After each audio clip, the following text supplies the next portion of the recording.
I love your show, by the way. I love it. And you were on Charlie Rose, and that's when I first heard about it. I didn't know about your Oh, show. okay. Uh huh. And see, it's good to do those things, you know? And I'm so excited because we're the first generation to actually see the planets close up Mm. because of Hubble Mm. spacecraft. And I was just looking at the photography yesterday. It's gorgeous. I don't believe that the that God created the planets just to be beautiful somewhere out in space, but not really have any meaning. And I were born with a birth defect. I've had so much medical. And when you bleed internally, usually it takes a couple of months to make a blood cell, but when you bleed internally, nature says, she's going to need this, and gathers up all the red cells so that you can make blood faster. So I've learned empirically, and you can disagree with me, but nature is conservative. She doesn't do more than she has to. I broke my wrist in LA. I go to Cedar Sinai. They say, "Oh, you have like a little thorn here." I said, "Really?" "Yeah, we may have to shave it down, or it may just go away." I mean, And in the bone. inside the Oh, bone, nature may just kind of make a paste out of it and use it. I said, "Well, I'm not doing anything between 1 and 5. How about we do it now?" He said, "No, you got to go home and see what happens."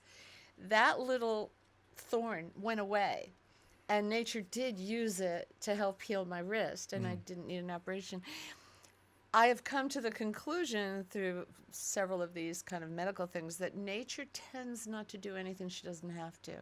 So why would the planets be out there for no reason at all? Do you ever think about that? Do you have a philosophical feeling about it?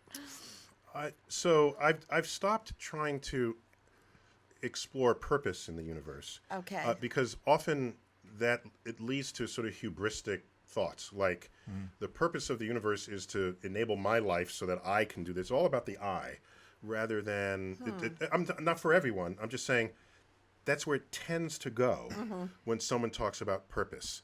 And a lot of religion has similar trackings. That my God knows about me.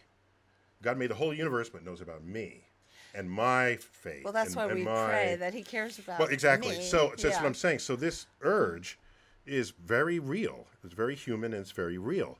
And what I have found is that when I explore the universe, either intellectually or with telescopes and the like, that I'm less biased for what I discover if I go at it without such preconceived expectations of purpose. Yes, no, and that's valid. Um, But what I math is the only thing that is consistent no with matter both of us. no matter where you Yeah, go. yeah. Yeah, it turns out Like you said, it's the one of the greatest mysteries of existence. that it works is, at all. is That's math. correct. Yes, and Math is immutable. Essentially, that's right. As that we've the universe constructed is it. built on math. Yes. Now, and I don't want to get into the incompleteness theorem regarding math because that's Sure. a whole other thing. Sure. But for general conversational purposes, yes, math is immutable in the way Yeah. you've used the term. Yeah.